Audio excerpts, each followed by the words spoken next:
Bueno, mi nombre es Samay y es un gusto estar esta tarde con ustedes y tener este espacio. Muy chévere siempre enterarse un poco de tantos temas y tantas cosas que pasan y situaciones en diferentes partes del mundo, bueno, España especialmente. Yo hoy les traigo una charla un poco de la realidad aquí en la Amazonía, en el Ecuador. Yo soy bueno, más bien del ámbito de ciencias ambientales y luego trabajando en campo, porque trabajé mucho en comunidades, en pueblos, en Bolivia, en Ecuador y en temas, o sea, en proyectos de cooperación, en ONGs. Sí tuve la necesidad también de hacer una maestría en estudios interdisciplinares de género porque ahí me di de bruces con el patriarcado. Entonces, llevo ya un tiempo más bien trabajando en temas de género en comunidades. Aquí en el Ecuador, desde hace 8 años estoy viviendo en la Amazonía y conociendo un poco más la situación de las mujeres quichuas, que es el grupo indígena mayoritario acá. También vi la necesidad de conocer un poco más, bueno, y entender el tema de cómo es la sexualidad, la vida sexual y las formas que hay, los ejercicios de poder, y por eso me parecía muy interesante hacer este curso de educación sexual con mirada en género, ¿no? Con el enfoque en género. Y pues nada, entonces para empezar les voy a contar un poco sobre contexto Ecuador, situación aquí en el Ecuador, en la Amazonía. Les voy a dar un poco de cifras de embarazo precoz en el país. Lo que yo vi acá, bueno, en los últimos, o sea, en el último tiempo que justamente también para los trabajos ahora para el curso hice un pequeño diagnóstico sobre cómo es la situación de las adolescentes en cuanto a educación sexual en los colegios, o sea, en los centros educativos acá. Hice un diagnóstico en 10 escuelas, en 10 colegios, o sea, sobre todo preguntando y hablando con el personal que trabaja en un departamento que hay aquí como una consejería estudiantil, que es un lugar donde tiene psicólogos, trabajadores sociales y que son como los referentes para la gente joven. Entonces, pues haciendo esta pequeña investigación para entender por qué tenemos cifras tan altas de embarazo en el país, em, ya vi que aquí hay un componente también cultural muy fuerte que empieza desde la primera menstruación, desde la menarca de las mujeres. Entonces quise profundizar un poco más en eso, porque básicamente aquí las chicas jóvenes, en un contexto de precariedad, de familias a lo mejor disfuncionales o bueno, con muy pocos ingresos económicos y un número muy grande de hijos, tienden a prácticamente dar a las hijas a partir de la menarca, o sea, a los 12, 13 años pues se les busca una pareja y ya está. Y la familia se desentiende de las hijas, de las chicas, en todo sentido. O sea, si estaban yendo a la escuela, pues dejan de participar en las reuniones, los padres de familia en el colegio, dejan de pagar útiles escolares, dejan de mantener, dejan absolutamente toda la responsabilidad que tenían como representantes legales, pues ya las abandonan, prácticamente las entregan al marido, que casi siempre es una persona mayor o bastante mayor, em, y dejan de hacerse cargo. Entonces, pues quería entender un poco más, como esto me chocó muchísimo acá, la verdad. Eh, entonces, me dediqué esta vez a hacer entrevistas a mujeres mayores para entender un poco más como desde más atrás, qué es, cómo es esto, ¿no? Cómo entender sus historias, quizás. Bueno, entonces en eso también hice una pequeña investigación, algunas entrevistas de estas mujeres mayores, de lo que les voy a comentar ahora, y nada. Bueno, esto que puse dibujar vulvas también es una anécdota, pero un poco la idea es como transmitirles un poco la idiosincrasia, la vida acá, la realidad, la cultura, los límites, los retos. Bueno, les doy entonces unos cuantos datos sobre el Ecuador. Aquí somos más o menos unos 18 millones de personas, bastante menos que en España, pero a diferencia de España tenemos como la pirámide poblacional invertida. Ustedes la tienen como que hay mucha gente adulta, cada vez menos gente joven, y aquí es completamente al revés. Aquí tenemos casi un 40% de personas que son menores a 20 años. Entonces, bueno, esto ya nos da un poco de luces. En el año 2022, por dar un poco de unas cifras así a grosso modo, mujeres adolescentes, que es el grupo etario entre los 15 y los 19 años, tenemos una tasa de embarazo del 47,6% por cada 1.000 mujeres. O sea, perdón, no por ciento, 47,6 por cada 1.000 mujeres. Y ahí lo puse en España también en comparación, es un 4,31. Entonces estamos hablando de unas cifras como 10 veces más el número que tienen ustedes así como en relación para hacerse la idea. Y esto, bueno, se traduce en que cada día aquí en el país están pariendo 5 niñas de 10 a 14 años y unas 150 adolescentes de 15 a 19 años. Estas cifras, bueno, esta es igual del 2022, pero bueno, están por ahí. Ahora el 2024-25 obviamente ha variado un poco, pero a grosso modo es eso. Aquí tengo, bueno, pues les enseño una gráfica. Em, Esto significa al año, por ejemplo, en el año 2023 estamos hablando de 1.666 bebés recién nacidos, de niñas de 10 a 14 años, y de 50.461 de adolescentes que son chicas de 15 a 19 años. Y también hay que decir que las chicas, las niñas y las jóvenes que están representadas en estas cifras mayoritariamente son de familias, como les dije, empobrecidas, con pocos recursos, con familias numerosas, que a lo mejor no han tenido la posibilidad de educación o una buena educación tampoco.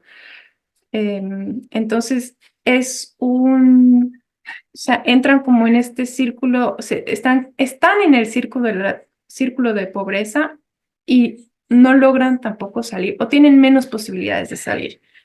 Porque, por otro lado, claro que hay abortos o hay viajes para hacer abortos en otros países de todas las chicas, adolescentes y niñas que tienen esta situación y que tienen mejores recursos económicos y que tienen las posibilidades para realizar un aborto en una situación segura, sana, saludable, higiénica, etcétera, etcétera, etcétera, o que incluso salen del país. Pero hablando de la gente más empobrecida, pues no tienen los recursos, no tienen las posibilidades, y entonces entran en este círculo de la pobreza, que son como las más desprotegidas, las que primero empiezan a maternar y por el hecho de maternar tampoco pueden terminar de estudiar, y como no terminan de estudiar, entonces tampoco tienen acceso a mejores condiciones laborales, entonces siguen más empobrecidas.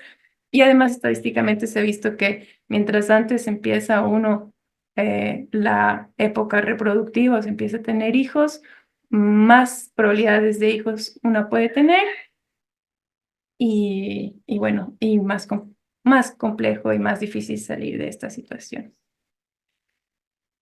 Bien, pues En el mapa aquí ustedes pueden ver, Ecuador es casi, yo diría, la mitad Amazonía. No, bueno, es como un tercio más o menos. La parte derecha del mapa, ahí, bueno, pone Amazon Jungle en este mapa. Pueden ver dónde estoy situada también. El segundo punto rojo más abajo que pone Tena es donde yo vivo y es de donde yo puedo contarles la realidad que he visto en mi entorno. Vivo en la provincia de Napo. En esta provincia apenas hay 130.000 habitantes, o sea, es una de las provincias más despobladas del país. Y la población, Tena es la capital de la provincia y la población en Tena y de los alrededores de las parroquias rurales apenas hacemos como unas 40.000 personas. O sea, realmente es una provincia así, es grande de tamaño, pero muy poca gente.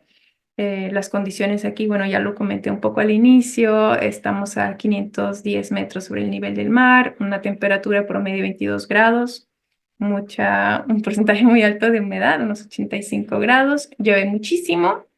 También este dato lo puse en comparación con cuánto llueve en España, en Madrid, aquí 3.832 milímetros anuales, en Madrid 430, como para hacerse un poco la idea de las condiciones ambientales. Más o menos bueno, no más o menos, un 65% de la población se autoidentifica como indígena de la etnia quichua. Hay unas cuantas poquitas otras, pero luego el siguiente porcentaje más alto, que está en torno a un 25-30%, serían los colonos, que son las personas que vienen de otras ciudades de la sierra del Ecuador. Y bueno, y Napo, la provincia de Napo, en el último censo registro que se hizo el año pasado, resulta ser la provincia más pobre de todo el Ecuador, con un 74% de la población que vive con menos de $3 al día. Entonces, con esta cifra también se pueden dar cuenta un poco como, bueno, la situación, la condición, digamos, de las familias, especialmente en el área más rural. Y bueno, y además también hay otro estudio en el que se evidencia que en la Amazonía rural, pero ya ahora hablando de toda la Amazonía, de las 5 provincias amazónicas, es pues donde más hijos por mujer se ha evidenciado, con al menos 6 o más hijos por mujer. Puesto un par de fotos para que puedan hacerse un poco la idea. La gente vive acá en las comunidades en casas hechas de madera. Estas fotos no son muy actuales, ya son de algunos años atrás. En estos proyectos de los que les comentaba, la población es muy joven, o sea, uno va a las comunidades y hay muchas, muchas criaturas. La vida es muy, muy sencilla. La gente en realidad ríe mucho, es muy abierta, muy simpática, pero también la vida es muy, muy dura y muy, muy limitada, ¿no? Estas son las casas que generalmente se construyen en cierta altura por un tema del clima, por las serpientes, los bichos. Entonces, siempre las tradicionales, siempre ahora ya se construye también con bloque, con cemento, pero esta es la forma tradicional de construir. Y la gente vive en torno a, o sea, en las comunidades normalmente tienen siempre una chacra, que es como una finca, un terreno en el que cultivan, pues aquí ustedes pueden ver, bueno, el árbol de adelante es un árbol frutal, son guavas, luego ahí atrás están los poritos o plátanos, bananos, hay diferentes tipos cítricos, yuca, la gente come, pues uno se alimenta de lo que le da la tierra acá. Y sí, bueno, y por más que las casas sean muy simples y muy sencillas y muy funcionales, pues igual los parlantes, más bien todo lo contrario, son muy grandes porque a la gente aquí sí le gusta hacer fiesta, festejar y emborracharse mucho. Y este es otro de los grandes problemas, yo diría casi el mayor problema, el consumo excesivo de alcohol. especialmente los hombres, pero no solo, las mujeres también beben bastante, beben un tipo de destilado de caña que se llama K25, que pues porque costaba antes 25 centavos una botella pequeña, ahora no sé muy bien cuánto cuesta, pero es un alcohol que es sumamente fuerte, que además es ilegal y que hace, pues el efecto es que realmente los deja inconscientes y es muy común el fin de semana, pues de si uno va por las comunidades o cerca de ver a la gente, o sea, los hombres, especialmente a mujeres nunca he visto, pero a hombres tirados en la calle porque ya no son capaces ni de regresar a las casas. Aquí pueden ver algunas de las frutas, algunas de las cosechas que, que se recogen de la chacra. Las mujeres generalmente, o sea, ellas viven de lo que produce su chacra, su terreno. Entonces ellas cosechan una vez a la semana o cuando pueden, dependiendo cuánto tengan, y sacan los productos a los mercados de las zonas más urbanas. En este caso, por ejemplo, vienen a Altena y venden todo lo que hayan cosechado y con ese dinero pues compran sal, aceite, botas o machetes o lo que necesiten de herramientas para volver. Entonces bajan muy temprano por la madrugada, están todo el día vendiendo sus productos hasta que venden todo o, o al menos lo que intentan, venderlo todo lo que tienen y luego a la tarde vuelven a sus comunidades. Y entonces fue aquí que aproveché para hacer las entrevistas a este segundo grupo, de las cuales logré hacer unas 25 entrevistas. Pero bueno, em, entonces, bueno, la entrevista las hice aquí en estos mercados. Me fui a diferentes, también en una ciudad al lado. Y del grupo de mujeres que pude entrevistar, como tenía edades tan variadas, al final me quedé con 18 que eran las mujeres mayores, de unos 30 desde los 31 hasta los 45, hasta los 72 años. Y de estas les voy a dar primeramente los resultados. Estas mujeres bueno, con estas edades de entre 31 y 72 años, de las 18, 11 solo habían hecho primaria, una unos cuantos años más y 5 solamente habían logrado hacer un bachiller. Solo una de las 18 tuvo una charla sobre educación sexual. El promedio de la edad de la menarca fueron 13,8 años.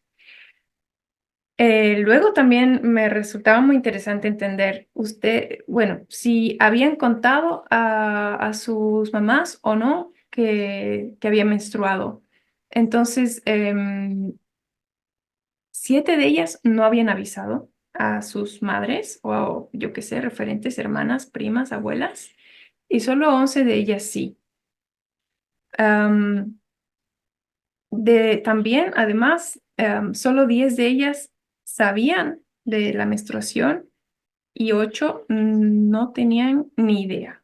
O sea, ya con esto me pareció como qué rara esta desconexión de algo tan importante y tan básico como la menstruación, em, que no haya esa comunicación con la madre. Y muchas me decían que no, que les daba vergüenza o que no tenían esa confianza con la mamá. Em, Bueno, en cuanto a los sentimientos, 17 de ellas lo recuerdan con susto, con dolor, con vergüenza, con miedo. A una de las mujeres, pues le daba igual. Y bueno, un comentario que me hizo una de ellas era, mi madre a veces me hablaba de Pucayacu, pero nunca explicó lo que era. Pucayacu, Puca es rojo en quichua y Yacu es río. Entonces le decía como, va a venir Pucayacu, va a venir Pucayacu, pero no le decía qué es lo que significaba eso a la hija, a las hijas. Entonces, bueno, aquí con esto ya uno se da cuenta como ya hay una cierta desconexión con una cosa bastante elemental en la vida de las niñas, porque es la transición de la niña a la adolescente, a la mujer, ¿no? Am, bueno, y como ya lo había comentado antes, al inicio, a partir de este momento de que menstruan las niñas, pues las familias ya más o menos las que pueden se desentienden. Entonces les pregunté también respecto a esto cuando ellas eran jóvenes, ¿cómo fue? ¿Cómo fue su primer compromiso? Bueno, a todo esto tengo que decir que estas preguntas, o sea, estas entrevistas, estaban siendo en un lugar medio público, no me conocían de nada, no había una relación, vínculo. Ellas me contaron lo que me quisieron contar, ¿no? Entonces, por ejemplo, bueno, la edad promedio del primer compromiso, 18,2 años. La edad promedio de la pareja del varón, 24,5 años. Había una de ellas que tenía una diferencia de edad de 25 años con su pareja, había otra con 20 años, había otra con 14 años, eh, y así. La edad promedio de la primera relación sexual, 17,1 años. O sea, esta cifra también es, como les digo, lo que ellas me quisieron compartir, porque al ser preguntas tan personales, por supuesto que yo me esperaba como, bueno, pues me contarán lo que quieran contarme y lo que querrán que yo escuche, porque no tienen por qué decirme realmente eh, qué pasó, cómo fue y quién fue y cuándo fue, ¿no? Sí hubo una mujer que de buenas a primeras me contó directamente que había sido violada por el abuelo a los 16 años, que el hijo le obligaron a darlo en adopción, que bueno, que el abuelo vivió tan contento en la comunidad hasta que murió, que nunca nadie hizo nada, ¿no? O sea, situaciones así, una que otra sí me contaba, pero muchas veces cuando venía justo la pregunta de cuándo fue la primera relación sexual, eh, miraban como a lo lejos, desenfocaban ese rato, tardaban en responder y entonces yo sabía como, ok, o sea, no pasa nada, no, no, que me digan lo que quieran decir. De todas maneras, la primera relación sexual para ellas obviamente siempre es el coito. Am, y cualquier otro tipo de relación ni siquiera se toma en cuenta para esto. Además, hay que saber que, bueno, tengo que decir que aquí las cifras de incesto y de abuso infantil son sumamente graves, y que ha habido, por ejemplo, después de la pandemia, en los institutos me decían, bueno, nosotros que pensamos que las cifras de embarazo adolescente o precoz iban a bajar en la pandemia porque las niñas están en sus casas, en un lugar seguro, recluidas, cuidadas, etcétera, etcétera, fue más bien lo opuesto. O sea, casi que se duplica el número de embarazos después de la pandemia.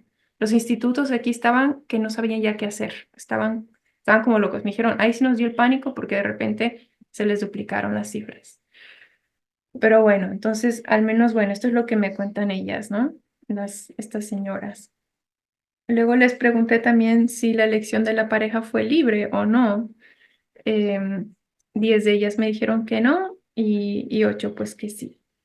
Y entre las que no, también lo mismo, ¿no? O sea, se nota que yo al hacer todas estas preguntas, pues igual estaba removiendo mucha cosa ahí del pasado y les costaba mucho o se veía que estaban con estos sentimientos, de estos recuerdos de que me contaban, bueno, yo me escapaba, me escondí, me castigaron, me pegaban, bueno, ahí me contaron de todo, ¿no? Me obligaron a juntarme, alguna que se había metido a esconderse con las monjas, pero que la familia con chantajes o la engañaron para sacarla de ahí y llevarla donde el marido, que la llevaban a unas comunidades súper lejanas, cruzando unos ríos bastante grandes, pues que una niña de 13, 14 años sola tampoco va a atreverse a cruzar. En fin. Entonces, este tema de juntar a las mujeres acá, tiene un histórico, ¿no? O sea, es una cosa que al parecer se viene haciendo ya desde hace mucho tiempo. Y bueno, entonces son mujeres que básicamente llevan toda una vida en gestación. Pregunté sobre métodos anticonceptivos. 17 de ellas me decían que en el momento de que se juntaron no tenían idea cómo cuidarse para prevenir un embarazo. El promedio de embarazos es de 8,3 por mujer. De las 18 que pregunté, la que más tuvo embarazos ha sido una que tuvo 14, otra 3. En estos embarazos, o sea, contemplo también los abortos, las muertes, las pérdidas, todo, ¿no? La edad promedio del primer embarazo, 18,1 años. La que menor era tenía 13 años y la mayor tenía 23, varias de ellas adolescentes. Si eran embarazos deseados o planificados, 14 me dijeron que no, 4 que sí. Y bueno, luego el tema de partos, ahondé un poco en el tema del parto y todo esto porque también son temas que me interesan. Em, Partos vaginales, cesárea, trato en el hospital y cosas así. Em, Sobre métodos anticonceptivos usados, bueno, hay un poquito de todo, ligadura, la retirada o la marcha atrás. Píldora, solamente una, dos con té de cobre, ninguno porque ya no tienen relaciones sexuales, tres, otras con implante. Y esto me pareció muy interesante, la medicina natural. Tres de ellas me dijeron que preparaban bueno, como unos brebajes que preparan, hierven varias plantas y las toman a los 3 o 4 días después de menstruar. Se toman como un chupito de esto y esto hace que pues no queden embarazadas por 2, 3 meses hasta que vuelve otra vez el ciclo, entonces vuelven a preparar esta medicina natural y es como con esto que se cuidan, pero que también puede provocar abortos espontáneos. Inyección hormonal había una. Y bueno, y esto me decían, ¿no? Yo me cuido con medicina natural, uña de gato, se llama una de las plantas, se llama así. Y cuando traté también de preguntar qué plantas, o sea, cuál es la composición de este brebaje, bueno, no me dan información. Estos justamente son los conocimientos ancestrales que cuidan ellas y cuidan con mucho recelo. Y aunque a una de ellas traté de como 2, 3 veces preguntárselo, pues me contaba un montón de más historias y otras cosas para no responder a mi pregunta. Y dije, bueno, esto está bien, pero sí, es la forma perdón, es la forma que tienen ellas para cuidarse. Respecto a abortos y infecciones urinarias y de transmisión sexual, 7 de ellas habían abortado en casa, 9 en el hospital. Infecciones urinarias sí que me decían que las detectaban y las conocían y las trataban. Al menos la mayoría de ellas, 13, otras 5 me dijeron que nunca tuvieron, que se cuidaban con medicina natural o algunas también yendo al centro de salud. Y respecto a infecciones de transmisión sexual, 15 me dijeron que no conocían para nada, o sea, no les sonaba de nada.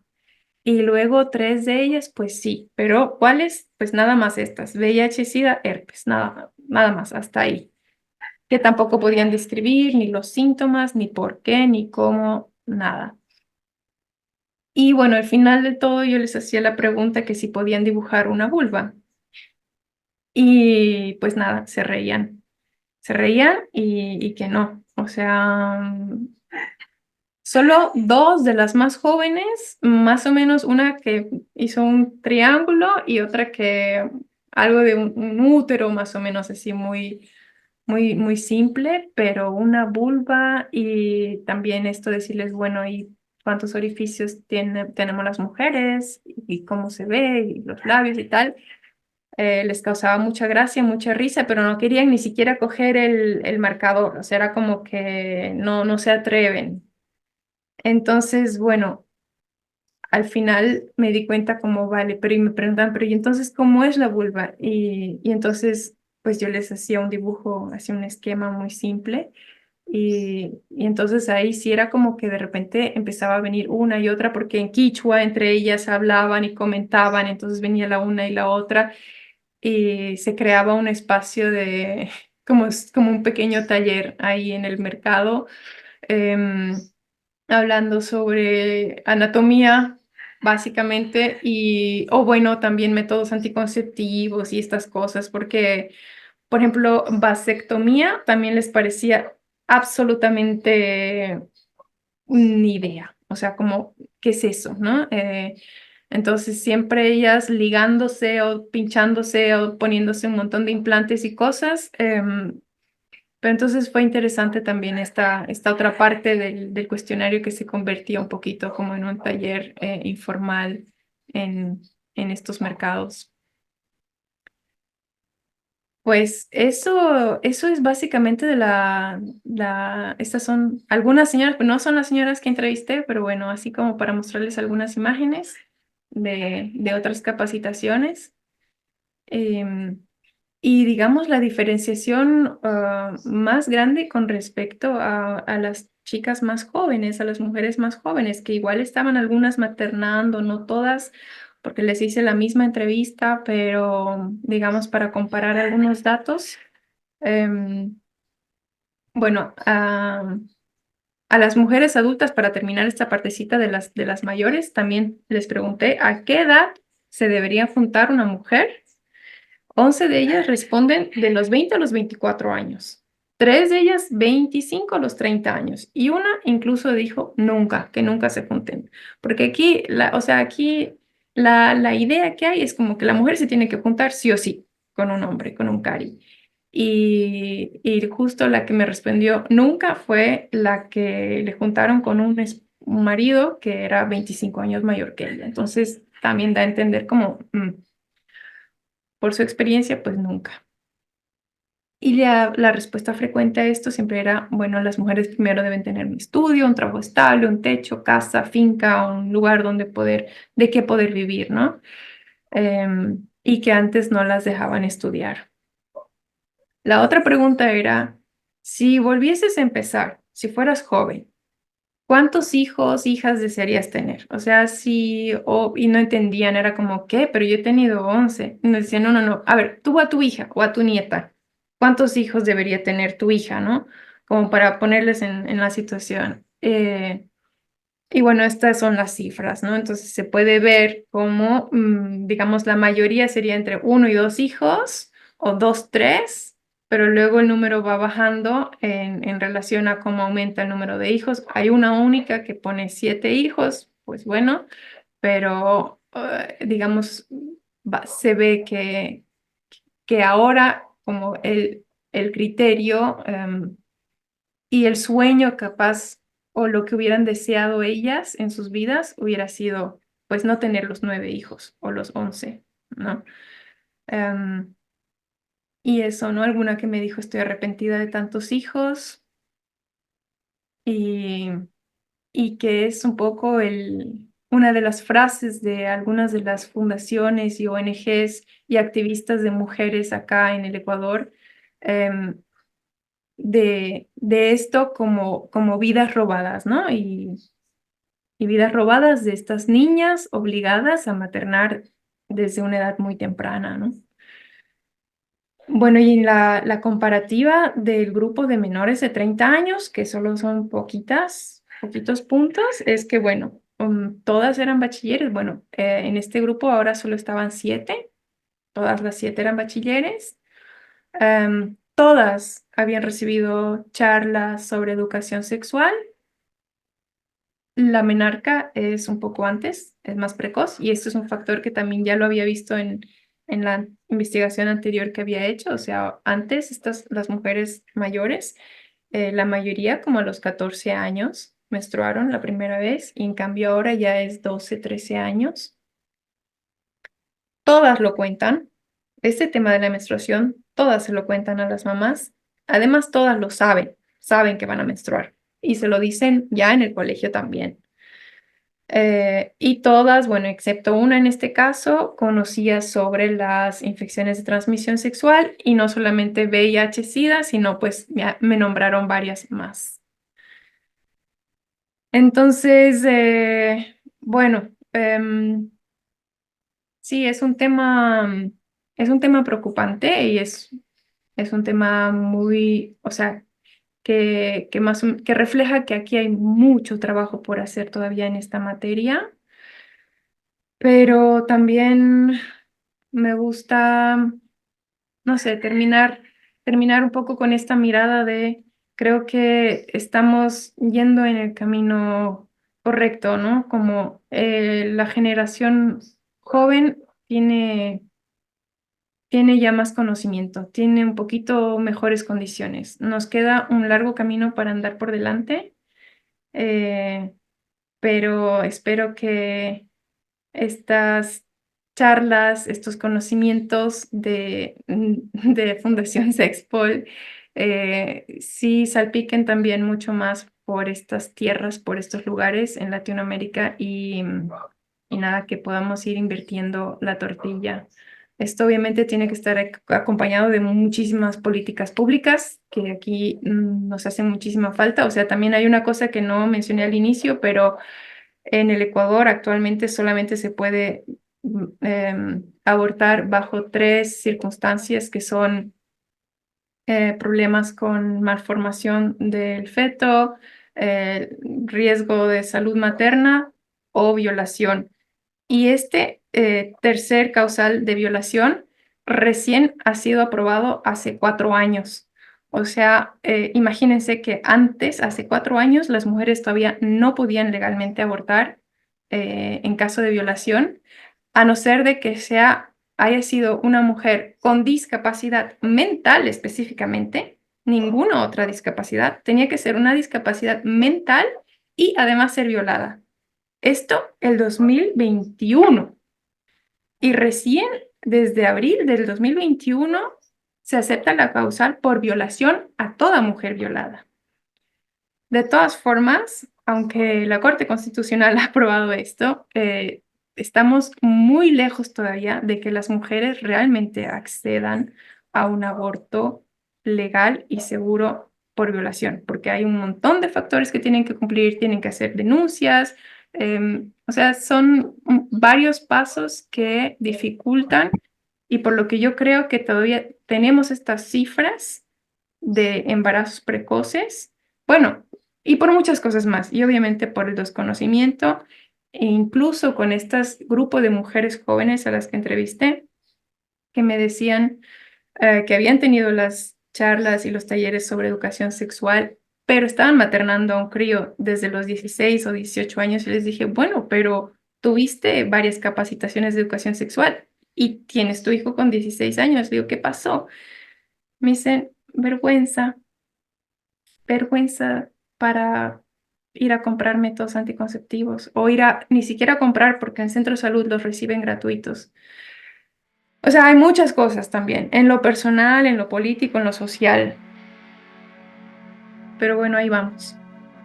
Y con esto acabo mi charla porque no sé si incluso me pasé del tiempo.